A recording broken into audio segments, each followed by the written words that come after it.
بسم اللہ الرحمن الرحیم۔ السلام علیکم دوستو کیا کرونا ماسک پہننے سے آکسیجن میں کمی ہو جاتی ہے؟ اصل کہانی سامنے آ گئی۔ دوستو کرونا سے بچاؤ کے لیے دنیا بھر کے طبی ماہرین لوگوں کو ماسک پہننے کی ہدایت کرتے ہیں اور اس کو لازمی بھی قرار دیتے ہیں۔ کرونا وائرس سے محفوظ رہنے کے لیے عالمی ادارہ صحت نے پبلک ٹرانسپورٹ، دکانوں اور مجمع میں ماسک پہننے کی سختی سے تاکید کی ہے۔ اس کے علاوہ کلینکوں میں کام کرنے والے عملے اور 60 برس سے زیادہ عمر کے افراد اور بیمار افراد کو میڈیکل ماسک پہننے کی ہدایت بھی کی ہے۔ اور عام طور پر ان دنوں میں یہ سمجھا جا رہا ہے کہ کرونا سے بچاؤ کا ماسک پہننے سے آکسیجن میں کمی ہو جاتی ہے اور انسان کو سانس لینے میں دشواری کا سامنا کرنا پڑتا ہے۔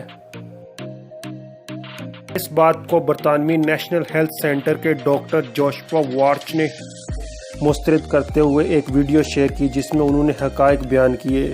ڈاکٹر جوشوا نے اپنی جاری کردہ ویڈیو میں ماسک سے آکسیجن میں کمی کے دعووں کو بے بنیاد قرار دے دیا اور اس حوالے سے ایک ٹیسٹ بھی کر کے دکھایا تاکہ لوگوں کو اس بات کا یقین ہو جائے کہ فیس ماسک آکسیجن کی کمی پیدا نہیں کرتا اور نہ ہی انسانوں کے لیے یہ خطرناک ہے۔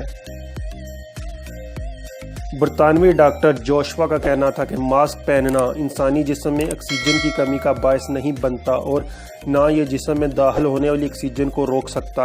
اس طرح کی جھوٹی باتیں وہ لوگ پھیلا رہے ہیں جو مذاق یا دھوکے پر مکمل یقین رکھتے ہیں اور کسی بھی بے بنیاد بات کو بغیر تصدیق کیے تسلیم کر لیتے ہیں۔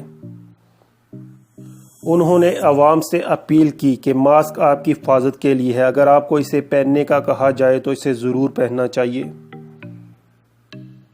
If I can, about mask wearing and oxygen saturation. This on my finger records the oxygen saturation of my blood and my heart rate. This top number is the oxygen saturation. Anything between 94 and 100 is completely normal. I have no respiratory conditions, so for me, it sits around 99. The bottom number is my heart rate. Anything above 100 is too fast, and mine is fast because I'm pissed off that I'm having to record this video. Now, I'm going to put a mask on, something that I do routinely, seeing as I work as a surgeon, and I'm going to show you that actually this oxygen saturation number doesn't change. Masks do not have the ability to reduce your oxygen. That is medically false. Stop making stuff up. Stop listening to people who are making stuff up, and stop turning this into a political issue. Masks help protect you and protect others. If you're told to wear them,